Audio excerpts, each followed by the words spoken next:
விஜய் அண்ணா, நீங்கள் எதுக்கு ஆட்சிக்கு வந்திருக்கீங்க? மக்களோட நலனுக்காக தானே வந்திருக்கீங்க. சரி, ஓகே.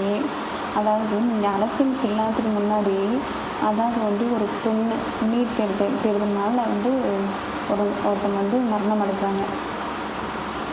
அவங்க வீட்டுக்கு போயிட்டு நீங்கள் வந்து அஞ்சலி செலுத்திட்டு வந்தீங்க.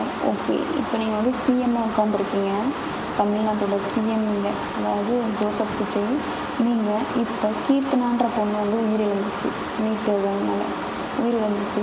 அதாவது ஏன் நீங்கள் போய் அவங்க நேரில் பார்க்கல, சந்திக்கல, அதை பற்றி எதுவுமே பேசல, அதை பற்றி எந்த அறிக்கையும் வெளியே விடலை. அப்போ நீங்கள் உங்களோட நோக்கம்லாம் என்ன?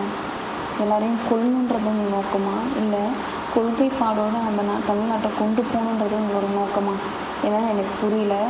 அதாவது இவ்வளோ நடந்ததுக்கப்புறம் அங்கங்கே வந்து எல்லா இடத்துலையும் கூட்டமாக வந்து போராட்டம் பண்ணிகிட்ருக்காங்க. போலீஸ்காரங்க இளைஞர்களை அடித்து துவம்சம் பண்ணிகிட்ருக்காங்க எல்லா இடத்துலையும். அதாவது டிவிக்கு ஆட்சியில் வந்ததுலேருந்து போலீஸ்காரன் எவனவனை அடிக்கணுமே தெரியலங்க, மொத்தமாக அடிச்சிட்ருக்காங்க. அதாவது இளைஞர்களை மெயினாக போட்டு அடிக்கிறாங்க.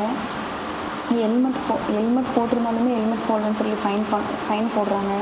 இதெல்லாம் எந்த தைரியத்தில் பண்ணுறாங்க? பெண்களை வந்து தரகுறவாக பேசுறது இல்லாமல், தப்பான இடங்களில் கை வைக்கிறதும் இல்லாமல், சரியான என்ன சொல்கிறது, ஒரு போலீஸ்காரங்க பாதுகாப்பு கொடுக்க போலீஸே வந்து ஒரு கிரிமினல் மாதிரி நடந்துக்கிறாங்க. இது யார்கிட்ட போய் கம்ப்ளைண்ட் பண்ணி எப்படி இந்த நாட்டை திருத்துறதுன்னு தெரியல. இந்த ஆட்சி வேண்டாங்க, இந்த ஆட்சி இருந்தால் இன்னும் வந்து எல்லாமே வந்து இப்படி தான் ஆகும். இது எல்லாமே தெரியும். தமிழ்நாட்டில் என்னென்ன நடக்குது, என்னென்ன எல்லாமே இன்ஃபர்மேஷன் சிஎம் விஜய் போகும். ஆனால் ஏன் எந்த ஒரு அறிக்கையும் விடலைன்னு தான் எனக்கு தெரியல. போலீஸ் யாரையும் மக்கள் மேலே கை வைக்கக்கூடாதுன்னு சொல்லுங்கள். நீட் தேர்வுலாம் ரத்து பண்ணுங்கள்.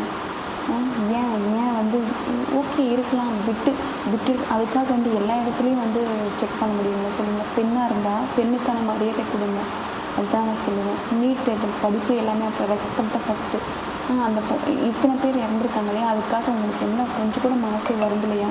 அதுதானே 41 பேரை கொலை பண்ணிவிட்டு நீங்கள் அது கொலைக்கான முயற்சி தான். 41 பேர் கொண்டுட்டு கரூரில் போயிட்டு மறைஞ்சிக்கிட்டீங்க. அதுக்காகவே நீங்கள் கண்ணீரஞ்சலி செலுத்தலை. அதாவது வந்து மனசு வந்து எந்த ஒரு வீடியோவும் போடல, அவங்கள போய் நேர்லையும் சந்திச்சு பேசலை. அப்படி இருக்கும்போது நீங்கள் எதுக்கு சொல்லுங்கள் பண்ண போகிறீங்க? இது நீங்கள் எதுக்கு எந்த நோக்கத்துக்காக இந்த அரசியலில் வந்து இப்படி நடிச்சிட்ருக்கீங்கன்னு தெரியல.